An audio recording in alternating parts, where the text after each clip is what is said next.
매일 기도에 나오신 성도님을 주님의 이름으로 환영하고 축복합니다. 오늘도 우리에게 평안을 주시고 행복을 허락하시는 하나님의 은혜가 충만히 임하기를 축복합니다. 이 시간 찬송가 204장 주의 말씀 듣고서 찬송하시면서 예배를 열어가겠습니다.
오늘 하나님께서 우리에게 주시는 말씀은 신명기 10장 1절에서 13절 말씀입니다. 신명기 10장 1절에서 13절 말씀입니다.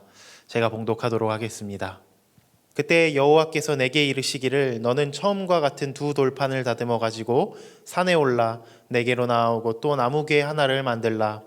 내가 깨뜨린 처음 판에 쓴 말을 내가 그 판에 쓰리니 너는 그것을 그 궤에 넣으라 하시기로 내가 조각목으로 궤를 만들고 처음 것과 같은 돌판 둘을 다듬어 손에 들고 산에 오르매 여호와께서 그 총의 날에 산 위 불 가운데에서 너희에게 이르신 십계명을 처음과 같이 그 판에 쓰시고 그것을 내게 주시기로 내가 돌이켜 산에서 내려와서 여호와께서 내게 명령하신 대로 그 판을 내가 만든 궤에 넣었더니 지금까지 있느니라. 이스라엘 자손이 브에롯 브네야간에서 길을 떠나 모세라에 이르러 아론이 거기서 죽어 장사되었고 그의 아들 엘르아살이 그를 이어 제사장의 직임을 행하였으며 또 거기를 떠나 굽고다에 이르고 굽고다를 떠나 욥바다에 이른즉 그 땅에는 시내가 많았으며 그때 여호와께서 레위 지파를 구별하여 여호와의 언약궤를 매게 하며 여호와 앞에 서서 그를 섬기며 또 여호와의 이름으로 축복하게 하셨으니 그 일은 오늘까지 이르느니라. 그러므로 레위는 그의 형제 중에 분깃이 없으며 기업이 없고 내 하나님 여호와께서 그에게 말씀하신 같이 여호와가 그의 기업이시니라. 내가 처음과 같이 40주 40야를 산에 머물렀고 그때에도 여호와께서 내 말을 들으사 너를 차마 멸하지 아니하시고 여호와께서 내게 이르시되 일어나서 백성보다 먼저 길을 떠나라. 내가 그들에게 주리라고 그들의 조상들에게 맹세한 땅에 그들이 들어가서 그것을 차지하리라 하셨느니라. 이스라엘아, 내 하나님 여호와께서 내게 요구하시는 것이 무엇이냐? 곧 내 하나님 여호와를 경외하여 그의 모든 도를 행하고 그를 사랑하며 마음을 다하고 뜻을 다하여 내 하나님 여호와를 섬기고 내가 오늘 내 행복을 위하여 내게 명하는 여호와의 명령과 규례를 지킬 것이 아니냐. 아멘. 오늘 본문은 모세가 하나님께로부터 두 돌판을 다시 받는 사건을 기록하고 있습니다. 그런데 본문의 말씀을 쭉 읽어 내려가다 보면 갑자기 또 레위 지파에 관한 이야기가 나오는 것을 발견하게 되는데요. 하나님께서 레위 지파를 구별하셨고 그리고 레위 지파는 법궤를 매는 일을 감당했다라는 것입니다. 그 법궤에는 방금 모세가 받은 두 돌판이 들어 있었겠지요. 다시 말해서 돌판을 다시 받게 되는 사건과 레위 지파에 대한 이야기가 오늘 본문에 주류를 이루고 있다는 것입니다. 그런데 오늘 이러한 본문을 읽어가면서 함께 읽어야 하는 성경의 구절이 있는데요. 어디냐면 출애굽기 32장 말씀입니다. 여기에는 모세가 십계명을 처음 받았을 때의 일이 기록되어져 있고요. 또 레위 지파가 하나님께 처음 구별됨을 받았을 때의 사건이 기록되어져 있기 때문입니다. 출애굽기 32장 말씀을 보면요. 모세가 시내산에서 십계명의 말씀을 처음 하나님께 받아서 산 아래로 내려옵니다. 그런데 이스라엘 백성 입장에서는 모세를 올려보내고 하루 이틀 3일이 지나도 모세가 돌아오지 않자 불안감에 휩싸이게 되는 것이죠. 그래서 불안감에 휩싸인 그 이스라엘 백성이 금송아지를 만들어서 이가 우리를 애굽에서 인도해낸 하나님이라고 음란하게 섬기기 시작합니다. 그리고 모세가 산에서 내려오다가 그 광경을 발견하게 되지요. 그것을 보고 분노한 모세는 그제서야 두 돌판을 다시 땅에 버려서 깨트려 버립니다. 그리고 명령합니다. 누구든지 여호와 편에 있는 자 내게로 나아오라. 그때 나온 사람들이 이 레위 지파였고요. 이 레위 지파는 명령에 따라서 칼을 찼습니다. 그리고 그때부터 우상 숭배자들을 처단하기 시작했습니다. 다시 본문으로 돌아오면요.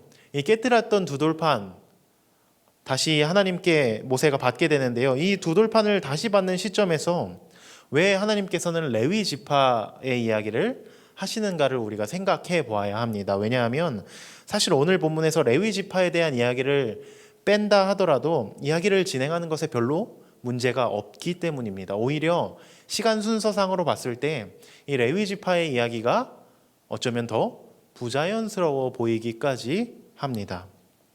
그럼에도 불구하고 하나님께서 이 사이 가운데 레위 지파에 대해 이야기하시는 이유가 있다라는 것이죠. 왜냐하면 이 두 돌판을 다시 받아든 이들의 모습이 이 레위 지파의 모습과 동일해야 하기 때문입니다. 말씀드렸던 것처럼 레위 지파는 하나님의 명령 한마디에 칼을 찼습니다. 그리고 그 명령에 따라 우상 숭배자들을 처단했다고 기록되어 있습니다. 그런데 이것이 결코 쉽지 않은 일이었음을 성경이 이야기하고 있는데요. 성경의 기록에 의하면 그 우상 숭배자들 중에서는 자신의 형제들도 있었고 자신의 친구, 자신의 이웃들도 있었다고 성경이 이야기하고 있기 때문입니다. 그들을 향해 이 레위 지파 사람들이 칼을 들기 시작했다라는 것이죠. 아마 자신의 살을 도려내는 심정으로 하나님의 명령에 순종하지 않았나 생각해 보게 됩니다. 여기는 우리를 향한 하나님의 분명한 메시지가 하나 있는데요. 무엇이냐면요. 너의 상황이나 너의 환경이나 그 어떤 것도 나 하나님 여호와의 말씀에 앞서갈 수 없다, 우선할 수 없다라는 하나님의 마음이 담겨 있습니다. 이것은 우리에게도 지금도 여전히 유효하지요. 하나님 말씀에 대한 철저한 순종은 지금도 하나님 우리에게 간절히 원하시는 내용이라는 것 우리가 너무나 잘 알고 있습니다. 그런데 이것이 참 레위 지파가 이것을 행하기 어려웠던 것처럼 우리에게도 참 행하기 어렵다는 사실 또한 우리가 너무나 잘 알고 있지요. 그러면서 본문의 말씀을 또 쭉 읽어 내려가다 보면 12절에서 모세가 이렇게 이야기하는 것을 발견하게 됩니다. 이스라엘아, 내 하나님 여호와께서 내게 요구하시는 것이 무엇이냐? 곧 내 하나님 여호와를 경외하여 그의 모든 도를 행하고 그를 사랑하며 마음을 다하고 뜻을 다하여 내 하나님 여호와를 섬기고. 누군가 그렇게 생각할 수 있습니다. 나도 사랑이라는 것이 있고요. 하나님, 사람마다 환경이라는 것이 다 다른데 하나님 너무 강압적인 거 아니십니까? 이렇게 생각할 수 있겠지요. 그러나 그 다음 나오는 13절의 말씀을 보면요, 이것이 진정한 하나님의 마음이구나 라는 것을 느껴볼 수 있습니다. 제가 읽어드리겠습니다. 내가 오늘 내 행복을 위하여 내게 명하는 여호와의 명령과 규례를 지킬 것이 아니냐. 왜 하나님께서 이렇게까지 철저한 순종을 우리에게 원하고 계시는가? 우리가 행복하길 원하시기 때문이라고 13절에 기록되어져 있다는 것이죠. 하나님 자신의 행복을 위해서 이렇게 우리에게 강조하시는 것이 아니라요, 그래야 내가 행복하기 때문에, 그래야 내가 주님의 자녀답게 살아갈 수 있기 때문에 하나님 이렇게 하신다는 것입니다. 이는 우리에게도 마찬가지입니다. 하나님께서는 오늘도 우리가 행복하기를 바라시면서 지금도 여전히 우리에게 돌판을 건네주고 계십니다. 우리의 삶이 그 돌판에 새겨지길 원하시는 것이지요. 그 돌판에 새겨진 말씀이 우리의 삶 가운데 최적화되어서 그대로 살아가기를, 그래야 우리가 행복하기 때문에 그러한 것들이 우리의 삶에 풍성하게 일어나기를 하나님 지금도 여전히 원하고 계시다는 것입니다. 그런데 요즘 많은 그리스도인들이 이렇게 이야기하곤 합니다. 이전보다 뜨겁게 예배하지 못하기 때문에 신앙생활의 패턴이 내 삶 가운데 참 많이 무너져서 힘들다는 이야기를 합니다. 때로는 영적 무기력에 빠진 것이 아닌가 생각하기도 한다라는 이야기를 듣곤 합니다. 영적으로 행복하지 않은 시간들을 보내는 사람들이 참 많이 있다라는 것이죠. 그러나 우리가 이러한 상황일수록 더욱 기억해야 하는 것이 있습니다. 무엇이냐면 우리의 영적인 상태가 그렇게 떨어져 있다 할지라도 하나님께서는 여전히 나를 향해, 그리고 여러분들을 향해 돌판을 내밀고 계시다는 사실입니다. 얼마 전에 이런 문장을 본 기억이 있습니다. 무슨 문장이냐면요, 우리 모두에게는 하루에 86,400번의 기회가 주어진다. 우리 모두에게는 하루에 86,400번의 기회가 주어진다. 무슨 말인가 봤더니요, 하루 24시간을 초로 환산하면 총 86,400초라고 합니다. 어떻게 보면 매 순간 우리에게 돌이킬 기회가 주어져 있다라는 말이지요. 하나님께서는 여전히 우리에게 진정한 행복을 주시고자 당신의 돌판을 내미시고 우리가 86,400번의 기회 중 몇 번이라도 잡아내기를 기다리고 계십니다. 이제 점점 한 해를 마무리하는 시간들 가운데 혹시 내 삶에 주님의 말씀이 사라져 있지는 않습니까? 나에게 하나님 여전히 돌판을 내밀고 계시고 여전히 내 삶 가운데 하나님의 말씀이 충만하게 되기를, 그래서 우리 삶 가운데 영적으로 육적으로 참 많은 행복이 있기를 바라고 계신데, 지난 2020년 돌아봤더니 혹시 하나님의 말씀이 내 삶 가운데 많이 사라져 있고 하나님께 순복하고 순종함이, 그러한 모습이 내 삶 가운데 많이 지워져 있지는 않습니까? 오늘 기도하며 그것을 점검할 때 다시 한번 우리에게 돌판을 내미시는 그 하나님의 손 굳게 붙잡으시는 은혜가 있기를 주님의 이름으로 축복합니다. 그리고 이번 한 해 마무리하면서 정말 다시 한번 하나님의 말씀 붙잡고 2021년 준비할 때 더욱더 주님 주시는 행복과 주님 주시는 평안함이 우리의 삶을 가득 메우기를 주님의 이름으로 다시 한번 축복합니다. 제가 기도하고 말씀을 마무리하도록 하겠습니다. 하나님 감사합니다. 오늘도 주님의 은혜가 우리를 붙잡기에 우리가 이 하루를 살아갑니다.